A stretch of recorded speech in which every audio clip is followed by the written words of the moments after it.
everybody, and welcome to day 16 of Poems with PJ. This is it. We've managed to get it to 16 days. It's unbelievable. Thank you so much to everybody who has continued to send us poems, to send us your pictures, to send us your stories. There is some really brilliant stuff out there from poets old and young. And today's show is going to be a nice mixture of that. We've got poems by some children at home, just like we have done in previous days. But we've also been able to save up a couple of poems of some adults who've written poems as well. So we're going to be sharing their poems today as well. It's going to be absolutely fantastic. Now, one of the things that somebody asked me the other day, they said, Paul, you've been doing this now for 16 days. Do you not get frightened about speaking to all those people at home? Because there have now been, we think, around about 20,000 people that have watched our show.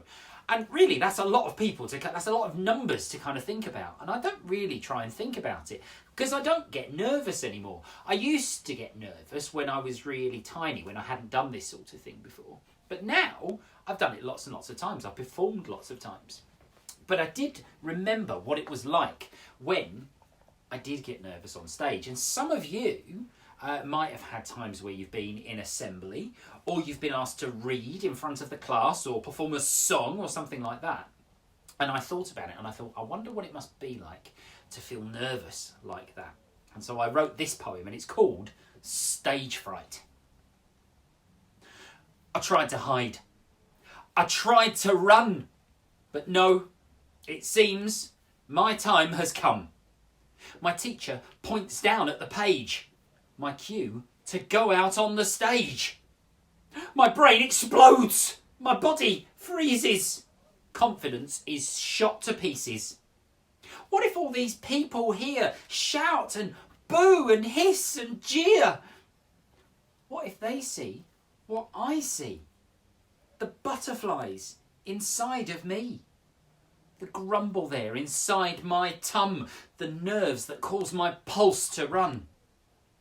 What if I am just no good? I hide my face inside my hood and slowly creep out on the boards. The backing track hits opening chords. I take a breath, then all in time, I find my rhythm, find my rhyme. I grow 2 inches, belt it out. The crowd begins to cheer and shout. The atmosphere is such a buzz. There is no them, there is no us, just people sharing lots of fun. Then all at once, the time has come to finish with a grand applause. And the energy inside me roars and I take a bow. And when it's done, oh, our evening of the wildest fun. Then as we leave the empty hall, I'm like a giant, standing tall. Until tomorrow comes and then my stage fright will be back again. So maybe you've had that experience. Maybe you've been asked to do something at school and you thought, I can't do that, I can't do that, I can't do that. And then you went and did it anyway. That's pretty much how I feel. Just before we do a show every day, I'm like, I wonder if it's going to go well today. And then as soon as we start, I'm like, yes, brilliant. Everyone's at home and everyone's sending us their messages and pressing like and doing all the shares and all the brilliant things you do every day. That's what makes this show what it is. And it means that everybody can enjoy it. So that was called Stagefright. Now, there's another poem that I'd like to share with you now. And this one is from a book I've not shared so far before. It's one of my favourite poetry books. And it's by a gentleman called Justin Coe. Right? And this is called The Dictionary of Dads. And all of these poems in here, all different types of poems about dads. Right? And my 2 sons bought this for me on Father's Day a couple of years ago. And there's some happy ones in here. There's some sad ones in here. There's some quite scary ones in here too. But this next one, it's not quite any of those. This one is all about a dad being a bit of a monster, but not a scary monster. This is called Yeti Dad. Now, if you don't know what a Yeti is, it's a kind of strange creature that lives high in the Himalayan mountains up in the snow. Half human and half grizzly bear. A bulk of hulk skulking in hair. A Neanderthal brain and a werewolf stare. My dad's a Yeti. On fangs of teeth, his words are mangled. He barks like a dog that's been strangled. His unwashed locks are toughly tangled. lengths of spaghetti. He's a horror movie of his own making. When he corners you, there's no escaping his deathly breath and his skin all flaking like scab confetti. He howls through streets at the creep of the night, bloody nose from blows in moonlit fights. My friends will ask me if he bites. It does upset me. Like father, like child, it can't be right. I check my skin for signs every night. Please don't let me turn out like my dad, the Yeti. That poor boy, he seems very, very scared that he's going to turn out like a Yeti. And look, if you have a look, this picture that Steve Wells has drawn of the Yeti, he doesn't look particularly scary, I think. I think he looks a bit like a monster, and I'm pretty much sure I don't want to look like that. All right? But yes, could you imagine having somebody who was like a Yeti living in your house? Ugh, it'd be horrible. Well, this is going to be one of the things that I've been looking forward to all week so far, is that I love the fact that there are adults watching this show as well as children. We originally thought, well, we're going to be doing a children's poetry show, but we realised that your grown-ups, all of them are stuck inside too. A lot of those miss the way that they used to be doing things. A lot of them would have been out at work, or maybe they're seeing, maybe they're teachers and they're seeing children every day and they're missing you as well. Well, these next two poems are from two people who do very different kinds of jobs. And the first lady is Debs. Hello, Debs. How are you doing? Now, she usually works in an office. She goes to work in an office. And when she does, it means that she gets to see all her friends every day. But now she's had to kind of move everything to her computer at home. And she's working up in the attic in her house. She's used some very silly words in this poem. I'm up here in my attic. I'm working from home, you see. It's actually quite lovely. Unless you need a wee. It's accessed by some ladders. So what? I hear you hum. Well, that's all very well for you, but I've got a big bum. On days the sun is shining in, it's lovely and calm and fresh. But balancing on those ladders can make you feel quite nesh. One day I'll be back in an office with other people there to see. But for now, I'll just keep planning in advance for my next wee. So there you go, that was Deb's poem. And I had to ask her, I said, Debs, what does that word nesh mean? And she meant it's a kind of Lancashire word for me feeling a bit silly and a bit pathetic about things, which is great because I love learning new words. Everybody from different parts of the country will probably use different words for different things. My way of saying a roll, which is like a bread roll, is very different to some of you. You might say a muffin or a balm or a bap or a cob or something like that, right? And everyone's got different ways of saying the same words, right? So I love the fact that I had a word in that I had to ask about. So well done, Debs. Fantastic poem. Now the next poem is by my friend Valerie. Now Valerie works in a library.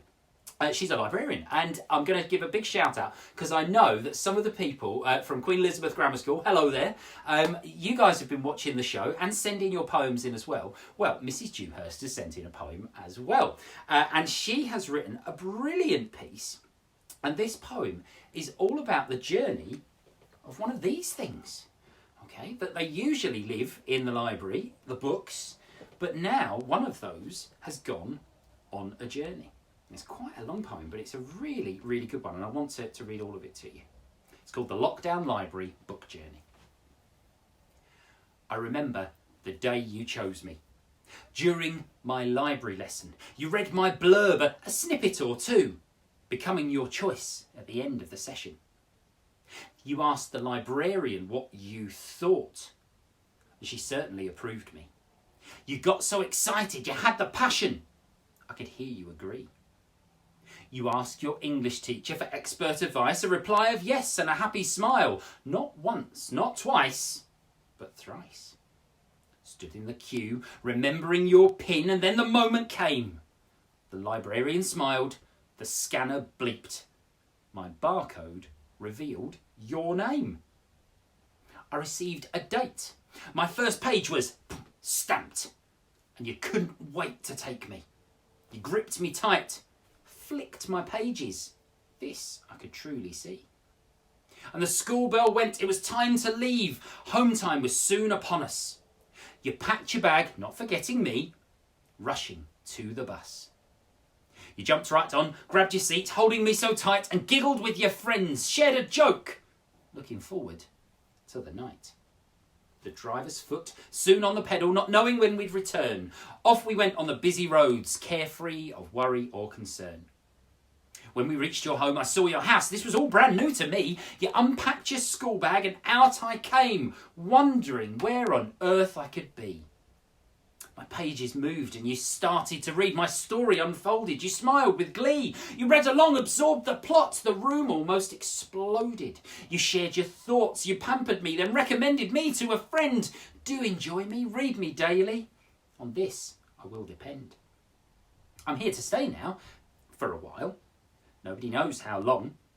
Enjoy, absorb, relax, review, discuss, believe, amuse, be thrilled, be strong. Please take good care. Keep me safe. Avoid turning my corners. Keep me dry, away from damp. Avoid the running waters. Remember, I have a home that's not too far away, all very warm and cosy. It houses books, magazines, journals too, and flower petals which are oh so rosy. My friends await my speedy return, my company they long for. I miss the books and the magazines, and of course, so much more. I suspect the shelves are bare, the blinds pulled down. There will be a ghostly hush. The room will be still, the dust will have settled. No sign of a cleaner, even a brush. My home awaits, not far from here, in my very special place called the library. And I think that's lovely, that actually, that the books that we've all got, can you imagine if all of the books that we've got in our houses, if all of them had personalities, if they could talk to us and tell us all about their adventures and the places we take them. I've taken this book out in the garden a few times this week because the weather's been quite nice. I've been able to sit down. We've got a little bench outside and I've been able to sit outside and read a book. Sometimes people read the books in their beds. Sometimes they read them huddled up on the sofa. I know somebody who keeps books in their toilet and they read them in the toilets. It's amazing all the things that a book could tell us. Maybe you could have a think about what your books tell you. Well, thank you very much for that poem, Valerie. And thank you very much to Debs for yours too. If you are a grown-up at home and you want to send us some poems, please send them to pauljenkinspoet@gmail.com and we will try and get as many as we can read out. Now, usually what we do here is that we make sure that we share some of your poems at home. And all the kids at home have still been sending us their poems. We've got another 2 for you this afternoon. And the first one was written by Anna. Hello, Anna. How are you doing? Anna's 10 years old, and she watched our show on Friday afternoon where we had a big whiteboard up here. And we wrote a brand new poem, everybody together. It was called A Wibbly Wobbly World of Words. And we made a fantastic poem using lots of colours and animals and all sorts of things. And Anna took that as her inspiration and she wrote her own poem based on what we did, using some of the animals and colours that we came up with. It goes like this. There was once a purple unicorn who liked skipping down the road. But whenever people looked at her, she turned into a toad. She hopped down to her silver house and got straight into bed. But then she woke next morning and saw a burgundy mule named Fred. The unicorn started screaming. Maybe she was dreaming. She pinched herself just to check and then did some more screaming. Next thing you know, there was a blue hippo, a green rhino, and lots and lots and lots and lots of screaming. Ah! What a great way to finish a poem, with just everybody and all those random animals running around, all of them different colours, all of them just going, ah! Well done, Anna. It made me laugh reading that. And I know that you had lots of fun writing it as well. Carry on with your writing because you're doing some amazing work. Now, this last one is from Amy. Amy has written a poem for us. And this one is started. This one kind of like, because I've noticed you can't turn on the television anymore because we know that we're supposed to be staying in our houses. But of course they have to keep reminding people because you know what it's like. People forget things all the time. You know, I often forget. Sometimes I'm like, where are my keys? And where is my hat? And where is my waistcoat? Where's my nose? All of those things, I always forget them, and I always have to think about it and have to be reminded. So there's lots of adverts on the television about the virus and about not doing things and remember to wash your hands. So Amy wrote a poem about that. It's kind of like a public information film. So I'm going to do it in that very serious voice. The virus has started. It's got us all parted. We're beginning to worry, and we go to the shops in a hurry. We need to follow each instruction. This will mean to stay inside. Most schools are shut. There is no need to tut. Wash your hands and follow the commands. Stay inside. Don't let the germs combine to prevent us getting COVID-19.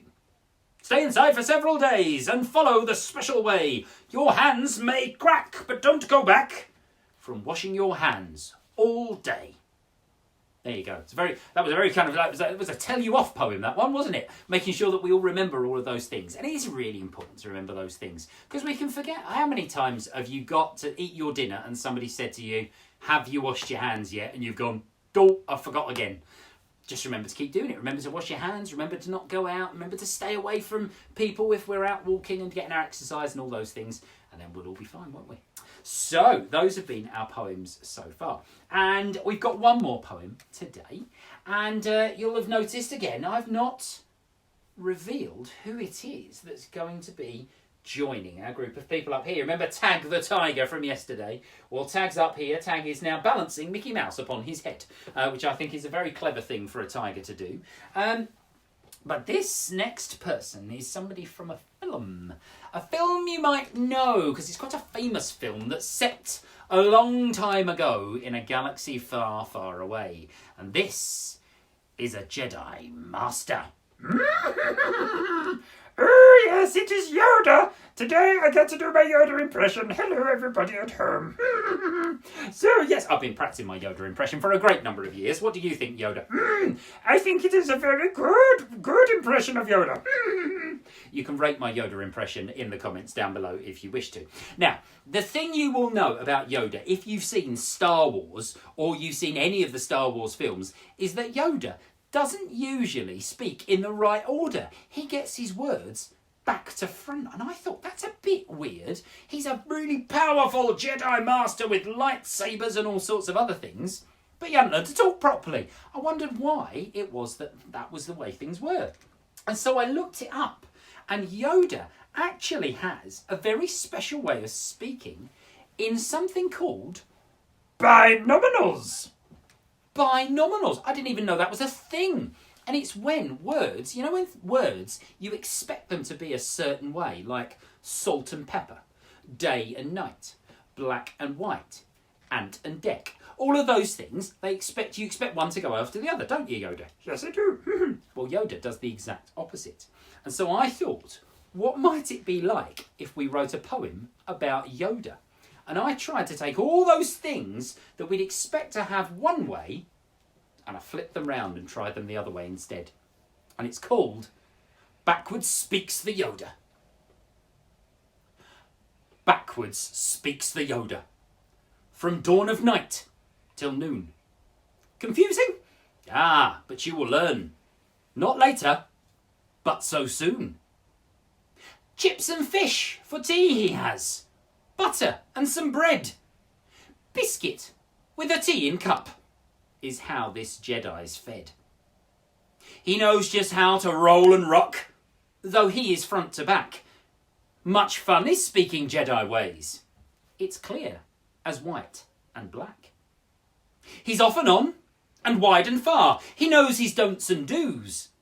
Come shine or rain, in quiet and peace, the opposite he'll choose. As Jedi talk is backwards speak with bits of take or give, and then and now we see that less or more is how Jedis live. Fear not, bewildered Padawan, if you've learnt this skill. Understand me, clear and loud, my friend. Teach you I will.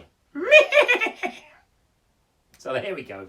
That is Yoda's poem, and it's called Backwards Speaks the Yoda.